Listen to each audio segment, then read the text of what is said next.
Alright guys, we're back with another reaction here to Napoleonic Wars, The Retreat from Moscow 1812. We've watched the other ones from here in Russia. It has been pretty wild. Courage to the Russians. They defended as best they could. Napoleon, he just guess has a better army, guess has a better logistical, has better pretty much anything than most people in Europe. But now we see it says retreat, so I'm guessing it doesn't go his way, and now we get to see what happens. So thank you to Epic History TV, all you guys, and the comments, subscribing. I appreciate it greatly. Let's try.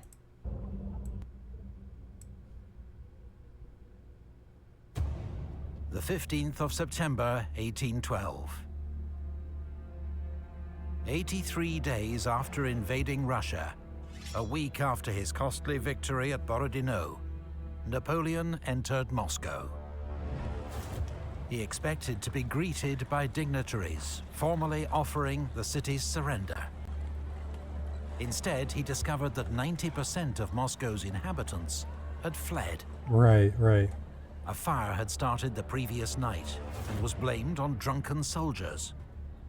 But over the next 48 hours, fires continued to break out across Moscow until most of the city was ablaze. Count Fyodor Rostopchin, the city's governor, had ordered that Moscow be destroyed rather than allowed to fall into enemy hands. Wow. And now fires were being started deliberately by Russian criminals freed from jail and acting on police orders. Wow. Okay. French soldiers rounded up and shot any they could catch. But the inferno was impossible to contain. In 4 days, 2/3 of Moscow was destroyed. With the fires finally under control, Napoleon's soldiers turned their attention to systematically looting the ruined city. While from his new quarters in the Kremlin, Napoleon sent a letter to Emperor Alexander in St. Petersburg, inviting him to make peace and end the war. He received no reply. Yeah, I mean... Napoleon waited, confident that Alexander would eventually negotiate. But as the days passed, he grew increasingly uneasy. Cossack raids were disrupting his vital communications with Paris, as well as the arrival of supplies. While the steady attrition of French forces and Russian reinforcements meant Napoleon was outnumbered for the first time in the campaign. Rumors also reached him that his reluctant allies, Prussia and Austria, were in secret talks with his enemies. Uh-oh. Napoleon had proposed that the army winter in Moscow, but that now looked too dangerous. Reluctantly, he accepted that the army would have to move back to Smolensk to find safe winter quarters. Napoleon knew how severe Russian winters could be, but continued to put off his departure, reassured by fine October weather, and hoping that at the last minute there might be a message from Alexander offering peace. It never came. On the 13th of October, the first light snow fell. 5 days later, Kutuzov launched a surprise attack on Murat's advance guard at Vinkova and defeated it. Napoleon, stung into action, gave the order for the army to leave Moscow the next day. Right.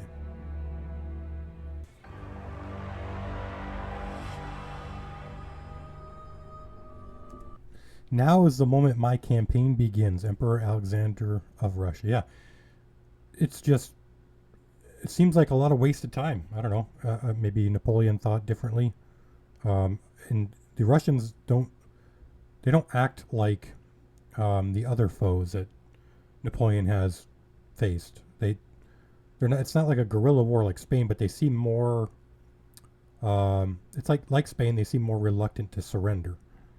That's just what I'm getting from it, just from these videos we've seen. So it's not surprising that Alexander didn't surrender. I mean, maybe he had people who wanted him to. I don't know. Maybe you guys comments can tell me if there was like a push to have him surrender to Napoleon or not. But yeah, it just seems like he was kind of waiting it out and seeing if Napoleon would kind of get stuck in a way or get trapped by winter.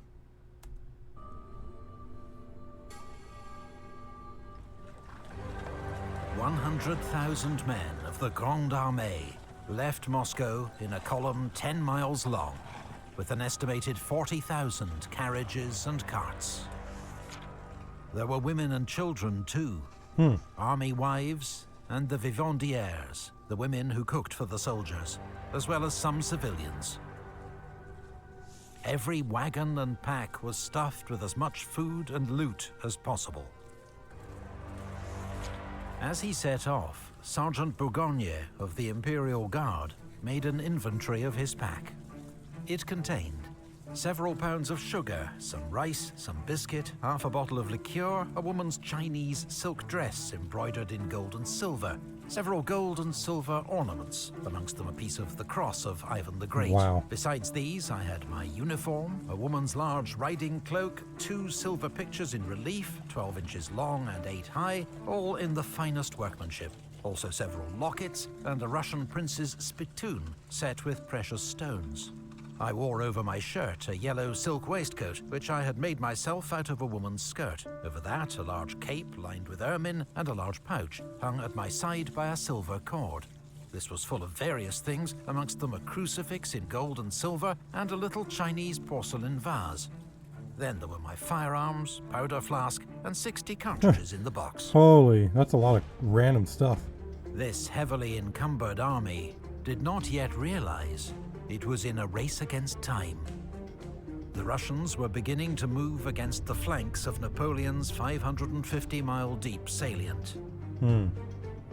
That very day, Wittgenstein's army was driving back Marshal Saint-Cyr's outnumbered force at Polotsk and drawing Victor's 9th Corps west to support them. In the south, Admiral Chichagov's advance had Schwarzenberg's Austrian Corps falling back to cover Warsaw. The corridor was closing. Yeah. And then there was the weather. Oh, here we go. Napoleon was confident his army could reach winter quarters in Smolensk in 20 days, well before the more extreme temperatures were due to hit. Napoleon planned to withdraw via Kaluga, through unspoilt country where the army could forage for supplies. But Kutuzov sent General Dokhturov's 6th Corps to block the road at Maloyaroslavets. In fierce fighting, Italian troops of Eugene's 4th Corps drove the Russians out of the town. It was a hard-won victory, reminiscent of the fighting at Berezina. Kutuzov now stood between Napoleon and Kaluga. Napoleon now took the unusual step of conferring with his marshals. And after discussing various options, he decided that rather than seek another major battle, they would retreat the way they'd come, along the Smolensk road. Yeah, I mean, they don't have the troops to keep fighting. Napoleon had hoped to avoid this route, as it meant marching back through country already stripped bare of supplies. The day after the fighting at Maloyaroslavets, Napoleon was nearly captured by a group of Cossacks, and saved only by General Rapp's charge at the head of his escort. How'd they get so close? After this close shave, Napoleon had a phial of poison made up, which he carried around his neck in case of capture. Interesting. Well.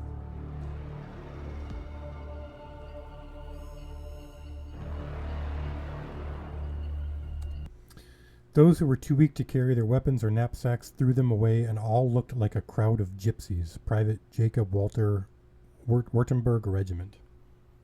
Yeah, I mean, when you're retreating, especially this scenario, it doesn't seem like Napoleon, obviously for good reason, wants to have major battles. He doesn't really have the troops for it or the supplies.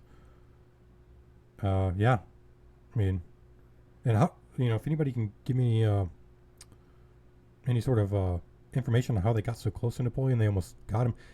I think it was Light in one of the previous videos was talking about General Rapp, I think. So it looks like General Rapp is, putting work in right now, saving the emperor.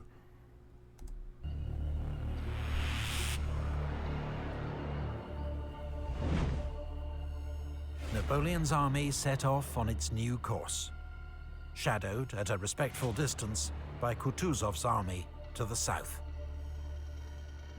They passed the old battlefield of Borodino, Ugh. a grisly, unnerving sight where crows pecked at half-buried corpses. That's a little nasty, yeah. Relentless marching quickly began to tire out men and horses. A few days later, the temperature fell below freezing. The army's overworked, starving horses died en masse. Discipline began to break down, as some drivers simply dumped the sick and wounded by the roadside to try to ensure their own survival. Man, that's horrible. As the French column became increasingly strung out, General Maloyaroslavets, commanding Kutuzov's advance guard, fell on Davout's rear guard outside Vyazma. For a few hours, Davout's first corps was cut off, until Eugène and Ney came to his rescue. The battle ended with street fighting in Vyazma, as the French hastily evacuated the burning town. For the soldiers of the Grande Armée, so unaccustomed to retreats and routes, Yeah. Vyazma was an alarming, demoralizing blow. Yeah, I can imagine.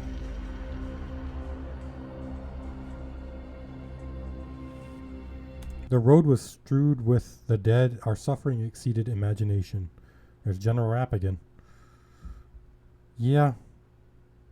It's just, what do? You got to get it back. So, if you're hauling a cart, let's say, and you have like 20 guys on there, they're all wounded or sick or whatever, it's like, I can see why they would kind of be dumped. I don't agree with it, obviously, in terms of like a moral standpoint, but, I can understand why.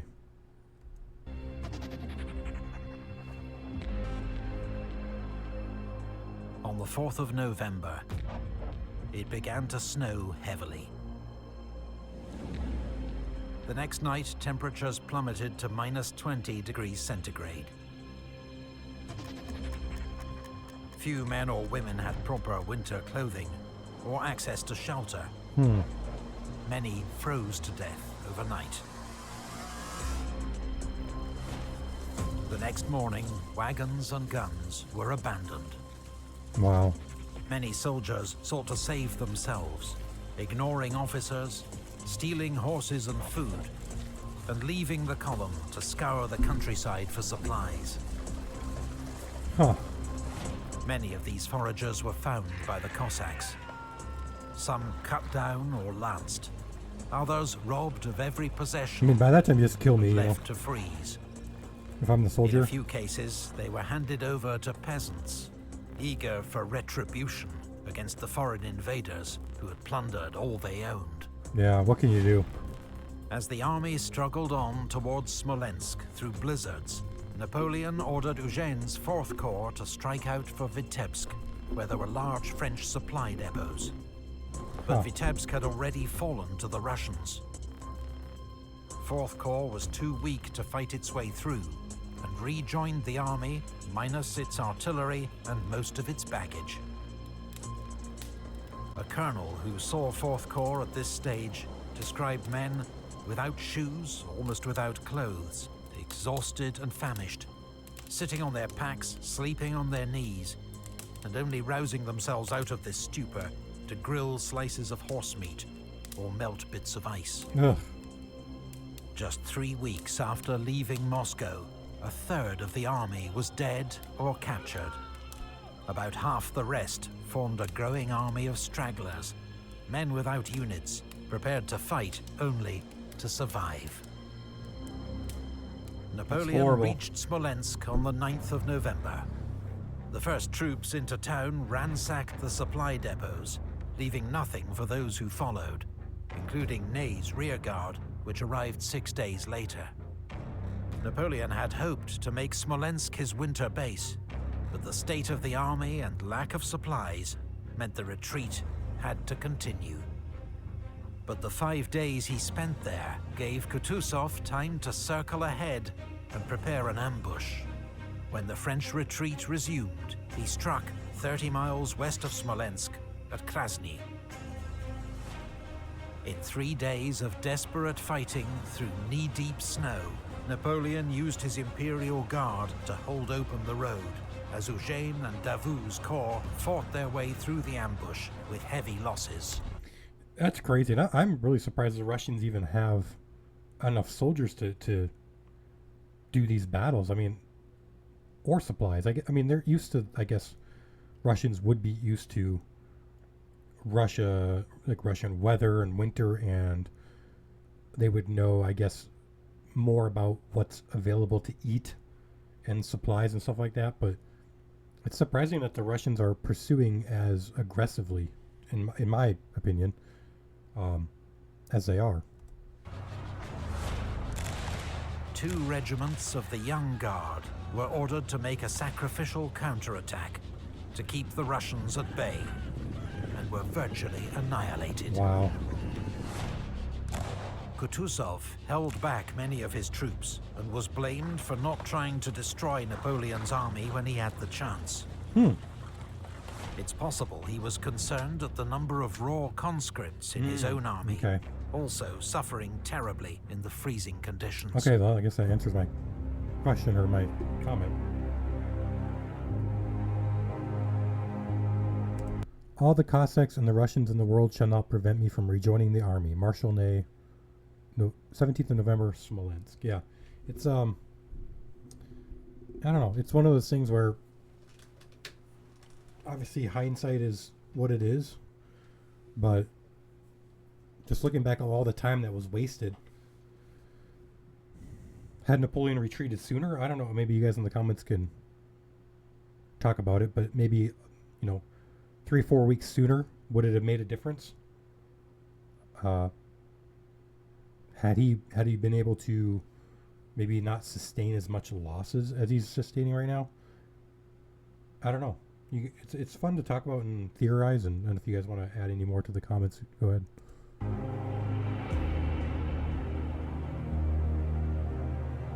Not every French corps broke through at Krasnoi. Marshal Ney and his 6,000-strong rearguard arrived on the 18th of November to find the road blocked by 60,000 Russian troops. Oof. And no sign of the promised support from Davout's First Corps. Ney's men hurled themselves against the Russian lines with desperate courage, but were mown down. Rejecting several invitations to surrender, Ney led the survivors in a daring night crossing of the Dnieper River, then across 45 miles of open country under constant attack from Platov's Cossacks to reach Orsha. That's crazy. By the time Ney rejoined the army, his rearguard was down to just 800 fighting men, leading a column of several thousand stragglers. The army regarded his escape as a miracle, and when Napoleon heard of it, he immediately dubbed Marshal Ney the bravest of the brave. Yeah, it takes a lot of guts to do that. This is beginning to be very serious. 23rd November. Okay. It's beginning to be serious? I think it was probably serious a long time ago, man. Yeah, Marshal Ney. That's crazy because, I mean, when you're on foot and the Cossacks are on horse, it's like, if you're in open country, that to me, that'd be like a death sentence, really. I mean, what are you going to do? I guess you can form square, obviously, but then you're kind of stuck out in the middle of an open field,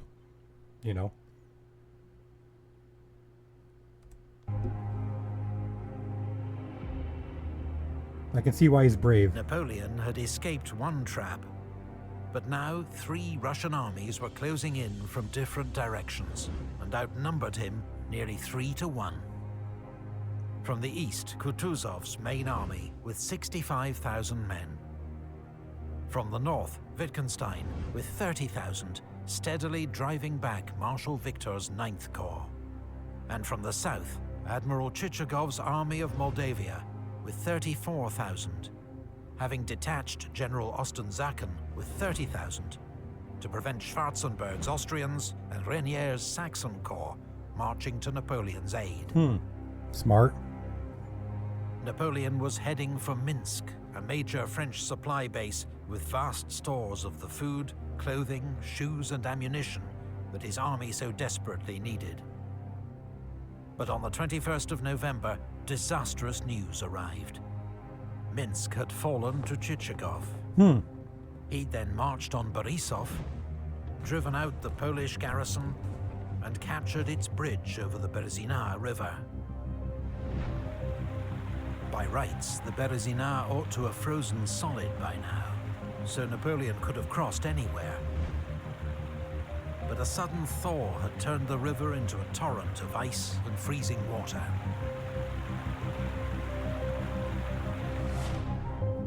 Napoleon was at least joined by the hard-fighting Marshal Oudinot and his Second Corps, which hadn't suffered as badly as the main column on its retreat from Polotsk. Okay, that's good.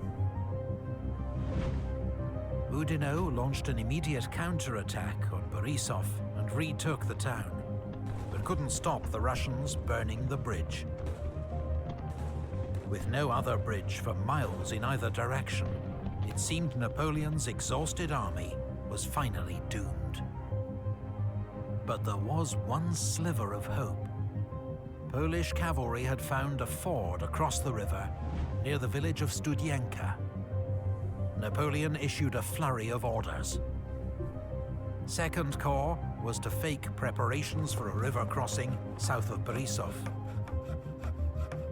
Victor's 9th Corps, arriving from the north, was to form a rear guard east of Studienka to hold the Russians at bay, while engineers worked as quickly as possible to build pontoon bridges across the river and win Napoleon's army a fighting chance of escape. Okay.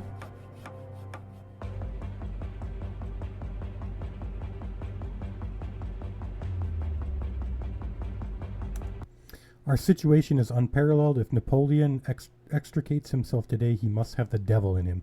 Marshal Ney to General Rapp. Yeah, this is, well, like Napoleon said, it's beginning to be serious, which, funny enough, it seemed like it was serious a long time ago. But, yeah, it's pretty serious.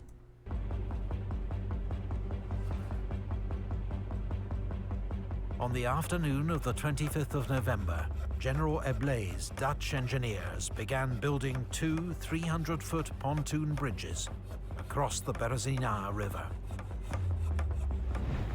They worked day and night, sometimes chest deep in freezing water, and completed both bridges in less than 24 hours. Holy cow, that's some Few of work. the engineers survived the ordeal. Oh my gosh.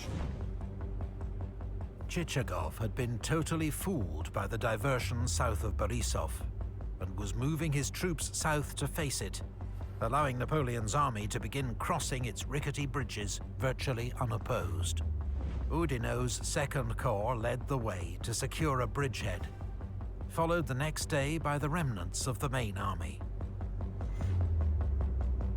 Priority was given to formed troops, still able to fight. For the time being, the army's vast crowd of stragglers remained on the far bank. By the time Chichagov realized his mistake and began moving north, Napoleon had troops in place to defend the crossing. On the east... There's one... These guys are not in a good position. I'm not a military expertise or commander, but this might not be where you want to be when you're surrounded here. Bank, General Partonneux's 12th Division, Oh, there you go. 4,000 relatively fresh troops from Victor's 9th Corps, formed the rear guard. As Platov's Cossacks approached from the east, the vanguard of Kutuzov's main army, Partonneux tried to rejoin 9th Corps. But caught in a swirling blizzard, with visibility down to 50 meters, he marched straight into Wittgenstein's army. His entire division was killed or captured. Oh my gosh. The next morning, Chichagov and Wittgenstein launched coordinated attacks on both sides of the river. There was desperate fighting on the west bank, where Marshal Oudinot was, yet again, seriously wounded, but his Swiss infantry held the line. Okay. Until General Doumerc's cuirassiers, the army's last heavy cavalry, charged and routed the Russians. At great cost, Polish and German troops of Victor's rearguard held off the Russians until dark, then pulled back across the bridges. For 2 nights, officers had been trying to get the vast camp of stragglers to cross the bridges when they weren't being used. But with temperatures reaching -30 centigrade, they'd preferred to stay put, huddled around their fires. At dawn on the 29th, with the army leaving and the Russians approaching, thousands of stragglers surged in panic towards the bridges. Wow. Dozens were crushed underfoot. Others fell or were pushed into the water, or tried to swim, which was certain death. When French engineers burned the bridges at 9 a.m., thousands were cut off and left to the mercy of the advancing Cossacks. Some became prisoners. Others were simply put out of their misery. Yeah.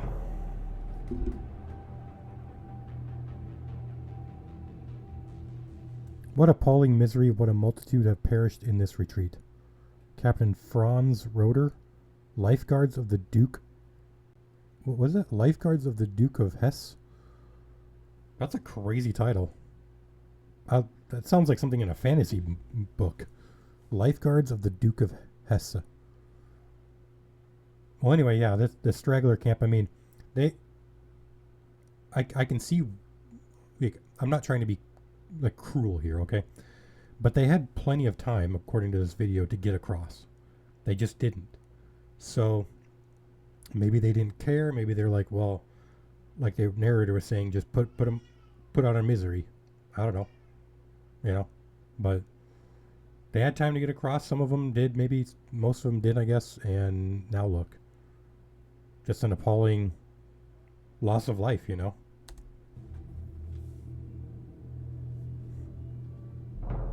Since the retreat began 43 days earlier, the Grande Armée had marched nearly 500 miles, under constant attack, starved, exhausted, and for the last 23 days, in lethal sub-zero temperatures, without proper clothing or shelter. Yeah.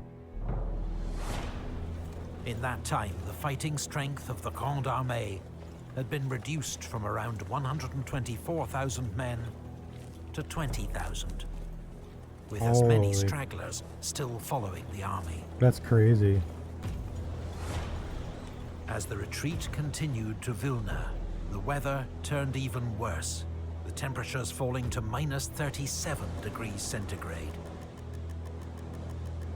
The Russian armies at least now held back, leaving the winter, Cossacks and Russian peasants to finish off the invaders. On the 5th of December, Napoleon left the army, traveling incognito across Europe at breakneck speed, and reaching Paris in just 13 days. Holy, he was cooking. Naturally, English satirists capitalized on Napoleon seeming to abandon his defeated army. I love these cartoons. And many soldiers did regard it as an act of betrayal. But his generals supported his decision to leave. There'd already been one attempted coup against Napoleon in Paris, and there was much work to be done to rebuild the army and reassure France's allies. I suppose, yeah. I mean, that makes sense. On the 9th of December, 51 days after the retreat began, around 20,000 ragged survivors of the Grande Armée began crossing the Niemen River back into friendly Polish territory. According to legend, Marshal Ney was the last man across. Really? According to... Is that true?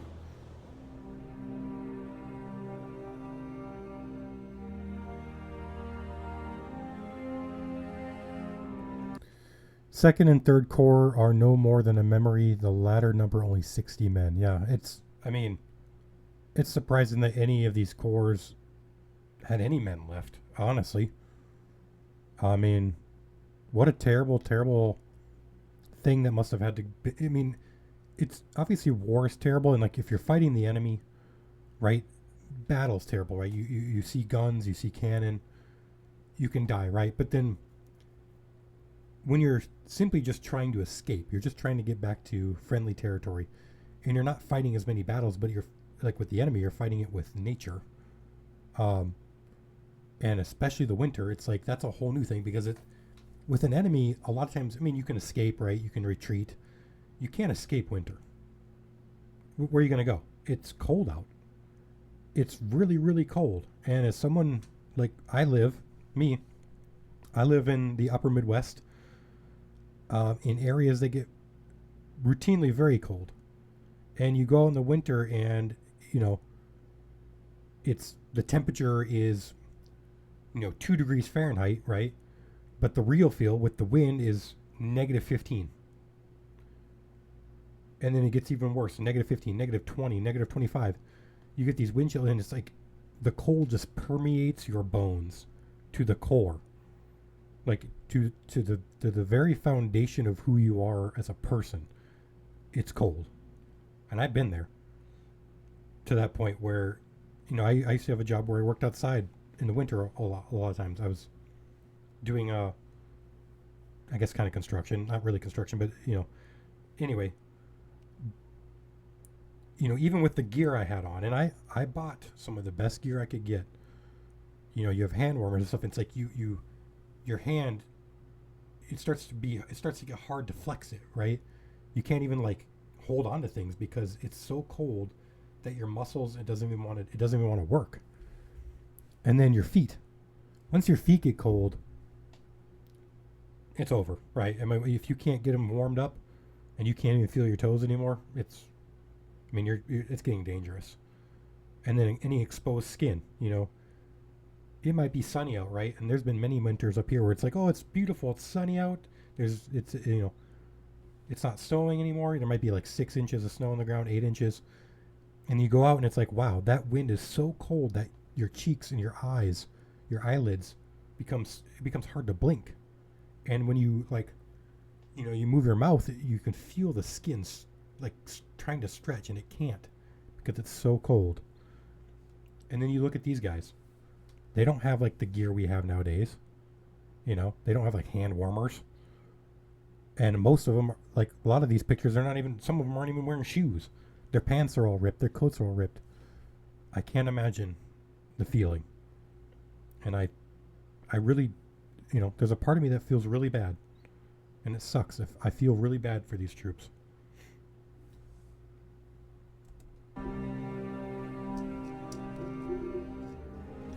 Napoleon's invasion of Russia had proved to be one of the greatest military disasters in history. Yeah. He had made fatal miscalculations about geography, logistics, and above all, Russia's political and strategic response to his invasion. Mm-hmm. These blunders cost his empire around 500,000 men, as well as 250,000 horses and 1,000 cannon. Put another way, of every 12 men who marched into Russia with the Grande Armée, 1 was killed in action or died of wounds. 2 were taken prisoner, 1 of whom died in captivity. 7 died from disease or the effects of climate. Yeah. Just 2 returned alive. Horrible.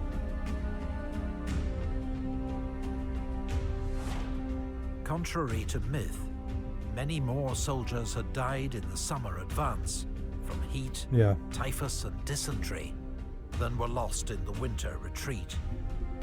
That makes sense to me because, as we've seen in the other videos, these diseases and these, carried by flies and mosquitoes and all stuff, they've wreaked havoc in a lot of places. I mean, dysentery, stuff like that. It's like there wasn't any vaccines and stuff. There wasn't any medicines for that kind of stuff back then to prevent you from getting it like we do now. So yeah, I mean, it makes perfect sense to me that more would die on the march there. The heat is all. I mean, we've talked obviously a lot about the cold. The heat is also a huge killer. It's very easy to get heat stroke. I've had heat stroke before. I mean, I've passed out because of the heat and woke up in an ambulance and it was like, I don't even know what happened.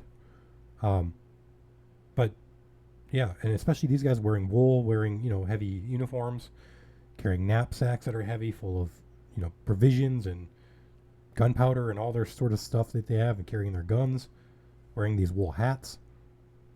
It doesn't surprise me that a lot of people died on the march there. Russian military casualties were estimated at 150,000, and a huge but unknown number of civilian deaths. Right. The Russian campaign was a catastrophe for Napoleon. Not just in lost troops and resources, but in damage to prestige and reputation. That winter, all his enemies sensed weakness and prepared to join forces against him. But the Emperor wasn't going down without a fight. Back in Paris, he admitted to his ministers, "Fortune has dazzled me, gentlemen. I've let it lead me astray. Instead of following my plan, I went to Moscow. I thought I'd make peace there. I stayed too long. I've made a grave mistake, but I'll have the means to repair it." Really? Thank you to all the Patreon support. Yes, thank you to their Patreons, Epic History TV, everybody who works for them, with them. What a terrible, terrible outcome. I mean, what more can be said, really, than what's been said by me in the video? Just a really unfortunate string of choices that kind of led to this, and now Napoleon's paying the price. Well, he says he has the means to fix it. That's what he said in there. So we'll see in the next video whether that's true or not. I'm looking forward to it. Let's see what Napoleon can do here now that he has kind of his back against the wall again.